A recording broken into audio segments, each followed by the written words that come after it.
What if the person hired to protect someone famous says the silence almost destroyed him? Not a headline, not a verdict, a question.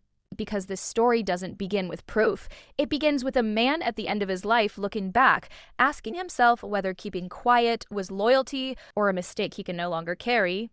At 68 years old, a former bodyguard has decided to speak. Not loudly, not in court, but just enough to make people uncomfortable. Just enough to force a conversation that many would rather avoid. Before we continue, please hit the like button, subscribe to the channel, and turn on the notification bell for updates. And here's the unsettling part. He says he never planned to tell anyone, not journalists, not lawyers, not the public. So why now? Why does a man who spent his career being invisible suddenly want to be heard? This isn't a story about fame, it's about proximity to fame. The people who walk just behind the spotlight, the ones who see everything and are trained to say nothing. Bodyguards aren't celebrities. They're vaults. Living, breathing vaults with rules burned into them. Observe, protect, forget. But what happens when forgetting is impossible? According to this former bodyguard, time didn't erase what he claims happened. It amplified it. Years passed, careers rose, reputations hardened into legend. And still, the memory stayed. Here's where things get complicated. There are no charges, no documents, no courtroom testimony, only a claim, an account. One man's version of events, untested, unproven, and deeply controversial. And yet, people are listening. Why? Because timing changes how stories land. At 28, a claim can be dismissed as bitterness. At 68, it's framed as a confession. A deathbed truth, a final attempt to unburden a conscience. But should age make a story more believable or more suspect? That's the tension running through everything you're about to hear. This man says he carried a secret for years, that he was bound by loyalty, fear, and the unspoken rules of power. He insists he stayed silent, not because nothing happened, but because saying something would have ended his career, his credibility, and possibly his life as he knew it. Is that courage delayed or accountability delayed? Ask yourself this.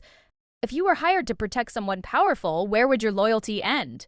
At the contract? At your conscience? Or at your breaking point? The internet has already chosen sides. Some say this is a desperate grab for attention. Others argue it's exactly how uncomfortable truths emerge, slowly, messily, and without permission. And the silence from the other side, that silence is doing its own kind of talking. No statements, no lawsuits, no confirmations. Just absence. But absence doesn't equal innocence, and it doesn't equal guilt either. It equals uncertainty, and uncertainty is where stories like this live and grow. This matters now because we're living in an era where narratives move faster than facts, where belief often comes before verification, where reputations can be reshaped overnight by a single sentence, a single clip, a single claim. And once that door opens, it never really closes. But before you decide what to believe, before you dismiss this as nonsense or accept it as truth, there's something you need to understand about who this man was, what access he had, and what he says finally pushed him to speak. Because according to him, the most important part of the story isn't what happened, it's what happened after he tried to live with it. And that is where everything begins to unravel. He wasn't famous, and that was the point. The man at the center of this story spent most of his life deliberately unseen. No red carpets, no interviews, no applause. His job depended on anonymity, discipline, and something far more valuable than muscle or training, trust. Because when you're a bodyguard, you don't just protect people. You absorb their world.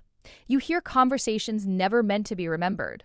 You stand close enough to feel moods shift before words change. You see public smiles fade the second doors close. And then you lock all of it away. That's the job. According to his own account, this former bodyguard didn't stumble into the role. He trained for it. Years of security work. Long hours, low recognition, high pressure. The kind of work where one mistake doesn't get you fired, it gets someone hurt. And that's why his story has unsettled so many people.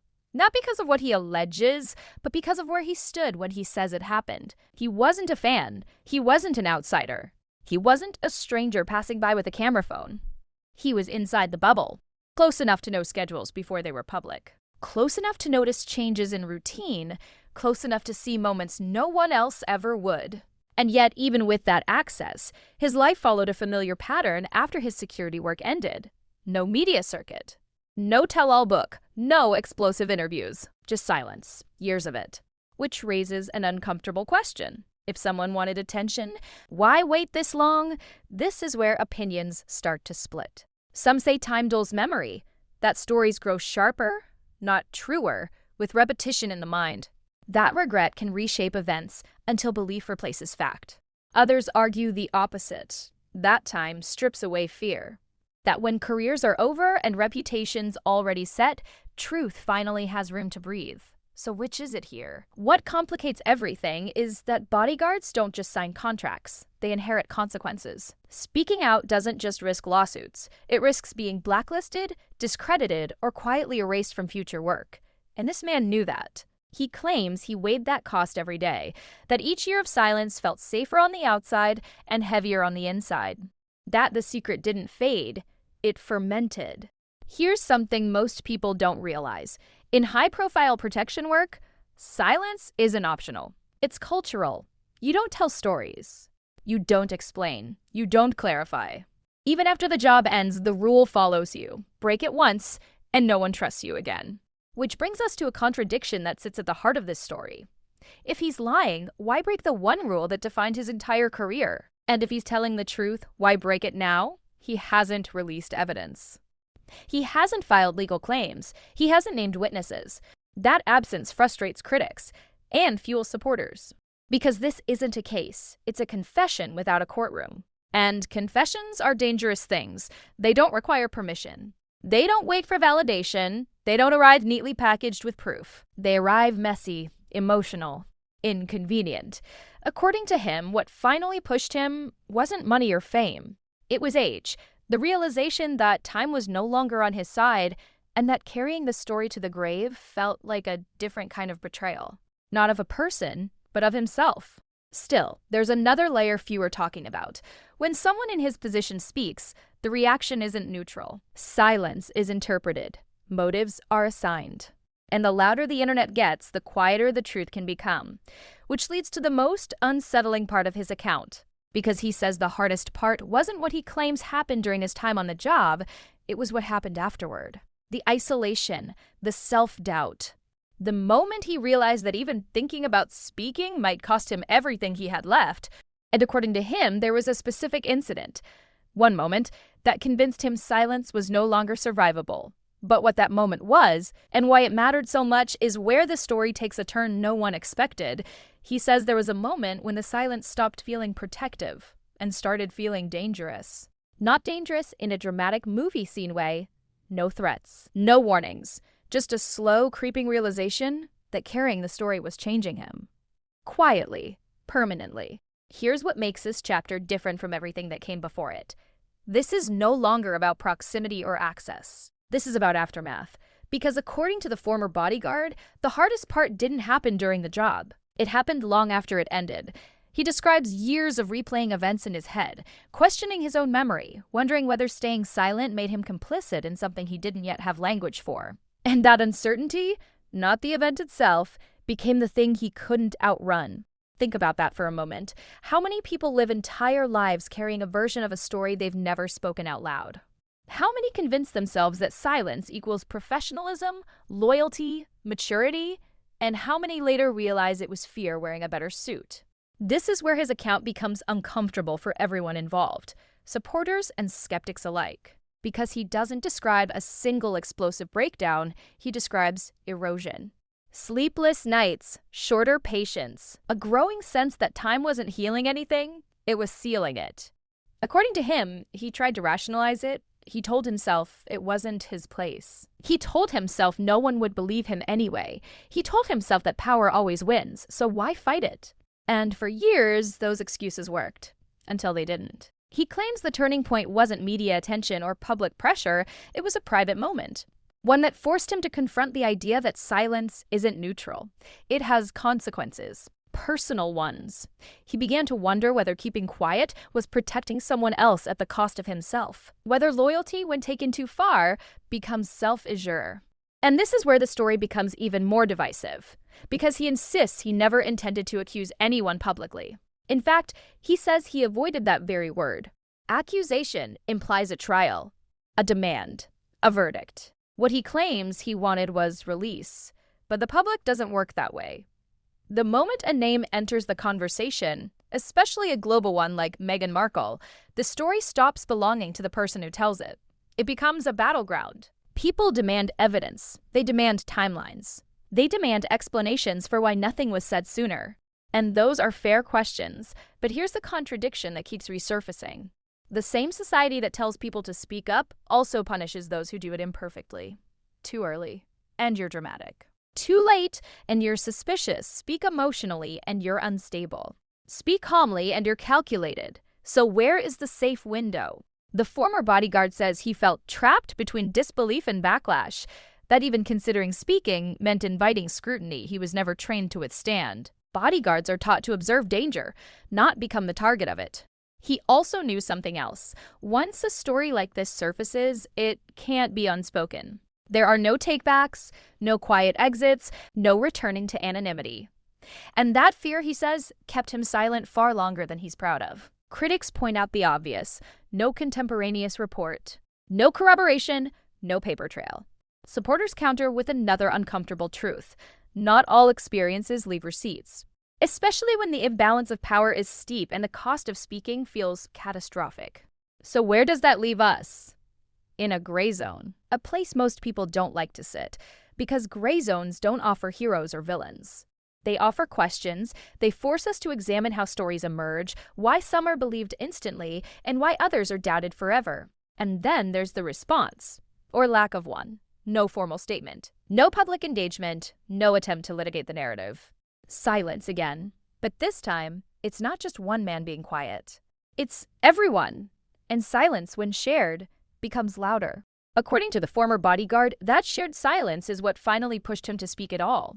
Not to accuse, not to prosecute, but to stop carrying the weight alone. Still, there's one piece missing. One detail he says changed everything. A moment when he tested the waters, when he tried, quietly, to see if speaking was even possible. Here's the part no one prepares you for.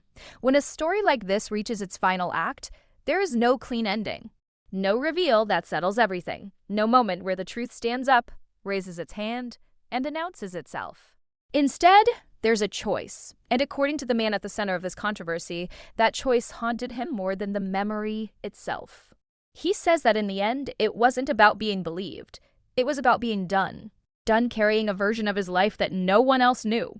Done replaying moments that never aged, never softened, never lost their grip.